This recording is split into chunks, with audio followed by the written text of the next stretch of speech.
दोस्तों, हिंदुस्तान में जो लोग पत्रकारिता करते हैं, जो लोग खबरों के बीच में रहते हैं, राजनीति को देखते हैं, धर्म को देखते हैं, समाज के हर पहलू को, हर तबके को देखते हैं, खबरों को निकालने का काम करते हैं, यानी हम जैसे तमाम पत्रकार। हम तमाम पत्रकारों के लिए देश के नेताओं के मिजाज को समझना, उनके फैसलों के पीछे के समीकरण को समझना बेहद ज़रूरी होता है।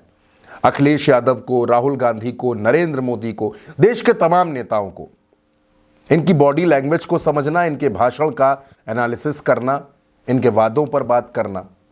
लेकिन दोस्तों, देश में एक नेता ऐसे हैं जिनके बारे में कोई भी अनुमान लगा पाना, कोई भी सटीक बात कह पाना एक सबसे टफ एक्सरसाइज मानी जाती है। देश में तमाम पत्रकार इस बात से सहमत होंगे कि बिहार के मुख्यमंत्री नीतीश कुमार की राजनीति को समझ पाना, नीतीश कुमार के अगले कदम को भांप पाना हर किसी के बस की बात नहीं है। दोस्तों, 4 जून को लोकसभा चुनाव का नतीजा आता है। उसके बाद नीतीश कुमार की भूमिका बड़ी हो जाती है और नीतीश कुमार सिर्फ बिहार के मुख्यमंत्री नहीं रहते, वो किंग मेकर बन जाते हैं। नरेंद्र मोदी तीसरी बार देश की गद्दी पर बैठते हैं, प्रधानमंत्री बनते हैं, लेकिन सहारा 2 बैसाखियों का है, नीतीश कुमार और चंद्रबाबू नायडू। अगर ये 2 अलग हो जाती हैं, ये बैसाखियां नरेंद्र मोदी का साथ छोड़ देती हैं, तो नरेंद्र मोदी की सरकार मुश्किल में पड़ जाएगी।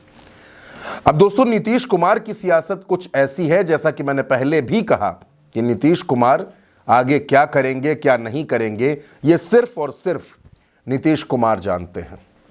मैं आज तारीखों के साथ कुछ बातें रखना चाहता हूं। कुछ ऐसे संकेत बिहार से मिल रहे हैं जो ये बताते हैं कि एनडीए में सब कुछ ठीक नहीं चल रहा। बिहार की राजनीति में उथल पुथल मची है, लेकिन नीतीश कुमार साइलेंट है। अब क्या हो रहा है बिहार में, उस पर बात करेंगे, लेकिन उससे पहले कुछ तारीखें आपको बताता हूं। पहली तारीख है 16 जुलाई 2024। इस तारीख को ईडी की एक टीम पटना पहुंचती है और नीतीश कुमार के सबसे भरोसेमंद, सबसे मजबूत साथी, नीतीश जिन पर सबसे ज्यादा भरोसा करते हैं, आईएएस अधिकारी संजीव हंस, उनके घर पर, उनके ठिकानों पर ईडी की छापेमारी होती है।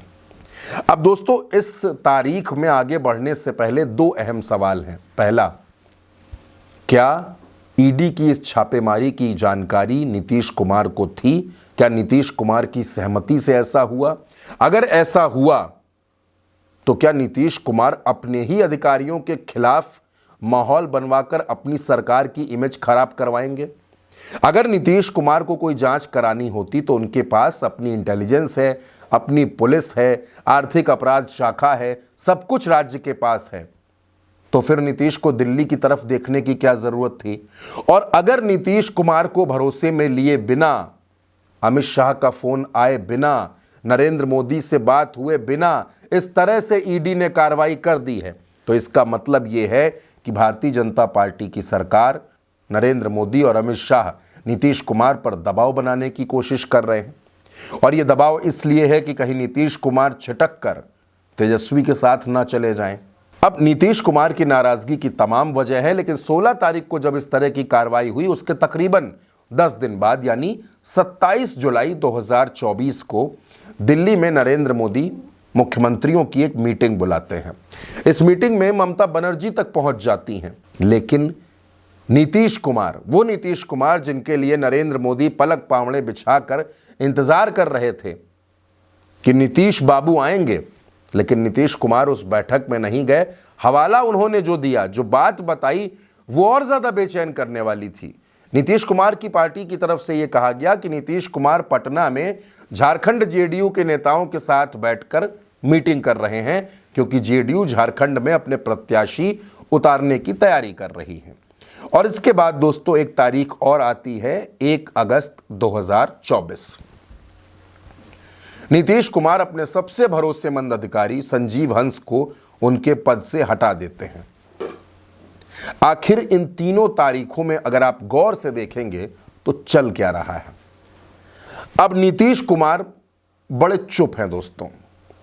बिहार में नंदकिशोर यादव ने अपनी पुस्तक का विमोचन किया तो उस कार्यक्रम में मुख्य अतिथि मुख्यमंत्री नहीं थे, बल्कि उप मुख्यमंत्री सम्राट चौधरी थे। बिहार सरकार के तमाम मंत्री भी उस कार्यक्रम में मौजूद थे, लेकिन नीतीश कुमार को बुलावा नहीं भेजा गया। नीतीश कुमार विकास की सौगातें दे रहे थे, उद्घाटन कर रहे थे, तो दोनों डिप्टी सीएम उनके कार्यक्रम से दूरी बनाए हुए थे। इधर नीतीश कुमार ने दिल्ली से दूरी बना ली है, वो दिल्ली नहीं जा रहे हैं। और नीतीश कुमार बार बार एक ही बात कह रहे हैं दोस्तों, एक ही बात, कि बिहार में चुनाव जल्द से जल्द करवाए जाएं। आखिर नीतीश कुमार समय से पहले चुनाव क्यों चाहते हैं? नीतीश कुमार बार बार ये बात क्यों कहते हैं कि समय से पहले चुनाव हो जाना चाहिए? क्या बिहार में भारतीय जनता पार्टी और नीतीश कुमार के बीच सब कुछ ठीक नहीं चल रहा है?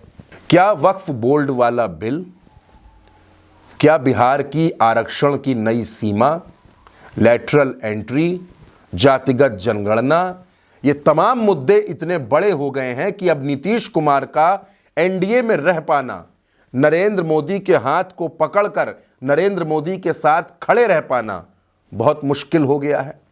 और अब नीतीश कुमार किसी भी वक्त बड़ा फैसला ले सकते हैं, क्योंकि दोस्तों बिहार की राजनीति में घटनाएं और समय यह बताता है कि नीतीश कुमार जब जब साइलेंट हुए हैं उसके बाद उन्होंने विस्फोट ही किया है।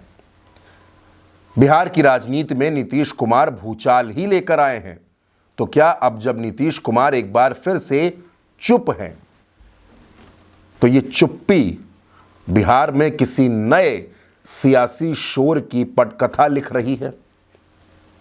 क्या नीतीश कुमार ये समझ चुके हैं कि भारतीय जनता पार्टी के साथ रहने में बड़ा नुकसान हो सकता है?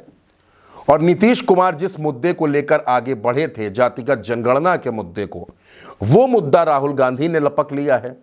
और अब नीतीश कुमार के पास बिहार में कोई मुद्दा नहीं बचा।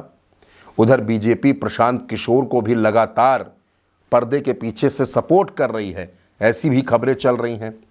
तो क्या ये सब कुछ, ये सारी घटनाएं, ये पूरा सियासी घटनाक्रम ये तय कर रहा है धीरे धीरे कि नीतीश कुमार की राहें अब अलग हो सकती हैं और बिहार में जो चुनाव होगा वो कुछ ऐसा होगा जो अब तक के सारे चुनावों के रिकॉर्ड तोड़ेगा और एक बार फिर से भारतीय जनता पार्टी और नीतीश कुमार आमने सामने होंगे। फिलहाल जो घटनाक्रम है, जिस तरीके से बिहार से रोज नई नई तस्वीरें निकलकर सामने आ रही हैं, वो ये तो बताती हैं कि बिहार में सब कुछ ठीक तो नहीं है। अब पहल कहां से होगी? जो खटपट चल रही है, ये खटपट कहां जाकर खत्म होगी? क्या फिर से बिहार में कोई नया सियासी अध्याय तैयार हो रहा है? दोस्तों, इस पर हमारी भी नज़र बनी रहेगी और इस खबर के बारे में, इस वीडियो के बारे में आपकी जो भी राय हो, अपनी राय हमें कमेंट बॉक्स में कमेंट करके ज़रूर बताइएगा और उल्टा चश्मा यूसी को सब्सक्राइब ज़रूर करिएगा।